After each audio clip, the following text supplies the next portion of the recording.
So Tanmay, you've made a mistake, suppose, or one of your friends have made a mistake, and or maybe your parents are not agreeing to what you want. Your opinion is not being considered.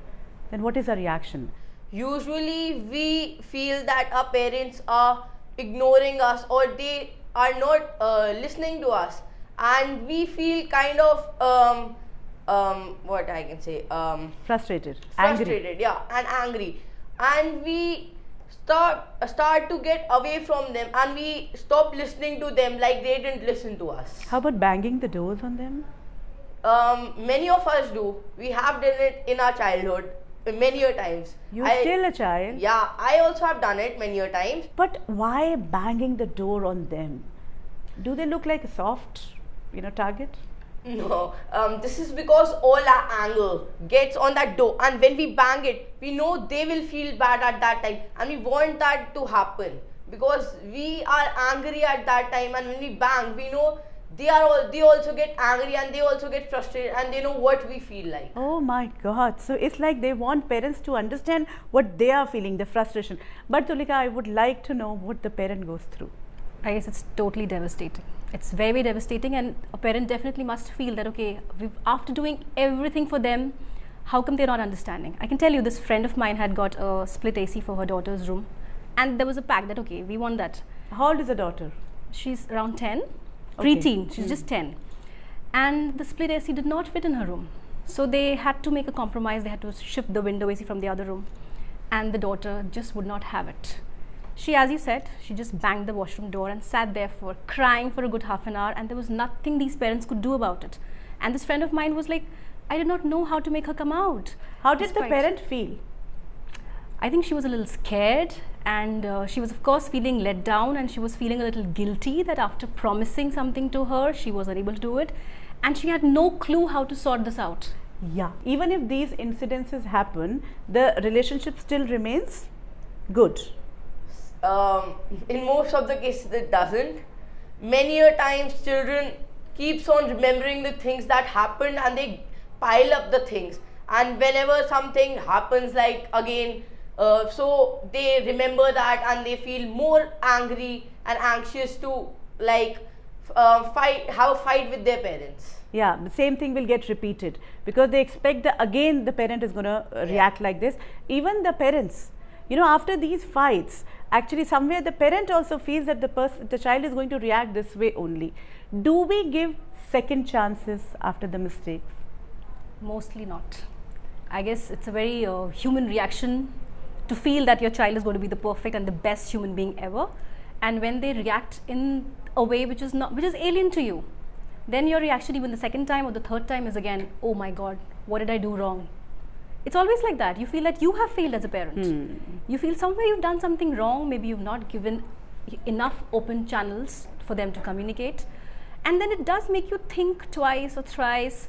I know for myself, I sometimes read up that, okay, or maybe ask somebody else, or maybe my own parents, and we do have a group of parents who are always discussing our kids' reactions and how they are always behaving in similar ways, despite us not trying to put them in Did you know similar that your situations. parents discuss so much about you people?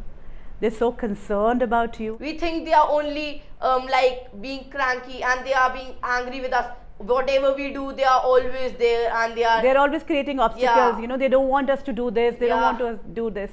So how to create a conducive atmosphere? What do you think, Tanmay, is the right way? Should the parents be allowing everything the child wants to do, or should there be a discipline? There should be a discipline for sure, but some things should be allowed for a child to do. When a child wants to learn something, if a child wants to learn cricket and the parents want him to go in academics, obviously the child wants something and the parents want something else. Is the child really ready to decide which way he wants to go? I think today's kids, maybe from the age of 2 or 3, they're actually very ready to decide where they want to go.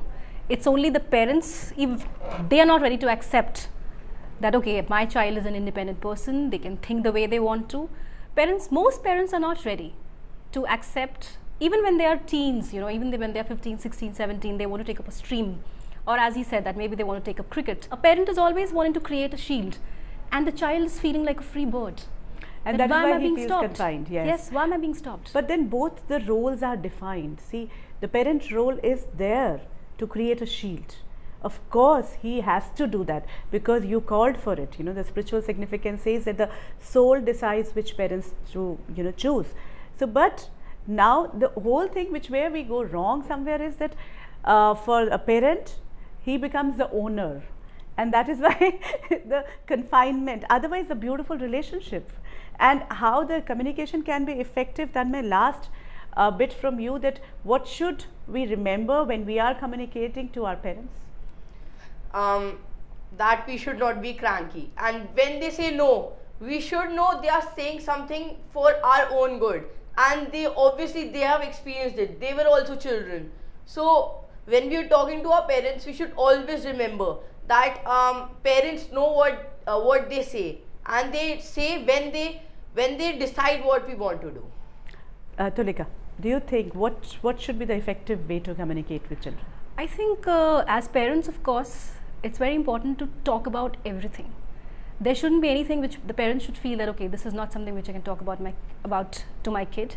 And also the kids, maybe they should start accepting the fact that if we are open about things, then maybe both of us will understand each other a little bit more. And to not keep everything inside. Of course, I'm sure that the kids will not want to share everything. But there are certain areas if they can open up a little bit more, and the parents, if they also start considering their kids as mature individuals and not just, a teenager or a 15-year-old, then it might just be a lot more better. Tulika Banerjee and Tanmay, thank you so much for coming to the studios. Time now to understand these conflicts and mapping these conflicts, because what we have understood is that if there is a conflict, if there is a problem, then there is a solution, there is an answer within that problem. So let's try to map these conflicts and find solutions.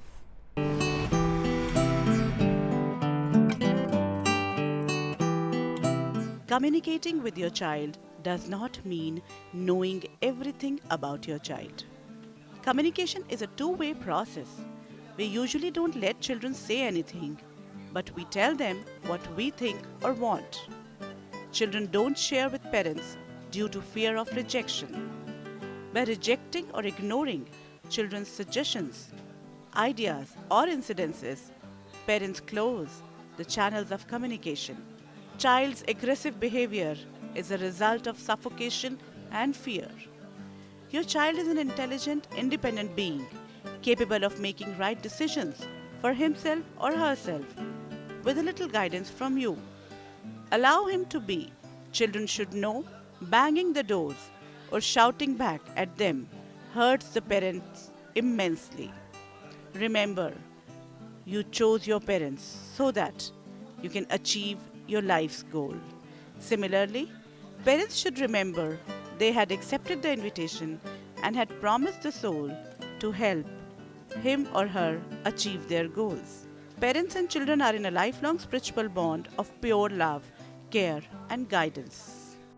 We understand we want to do the best for our children, but at times, because we don't have the real knowledge, we don't even understand what is happening, we lose it. Time now to get the real knowledge and understand your kids better. New Age Parenting is your show. Today we understood the important lesson of communicating well and communicating real with our children and with our parents. So let's try to implement it and see the results. It's your show, so if you feel anything, please get back to us. Till the time we meet again, enjoy being a parent and enjoy your parents. Take care. Bye-bye.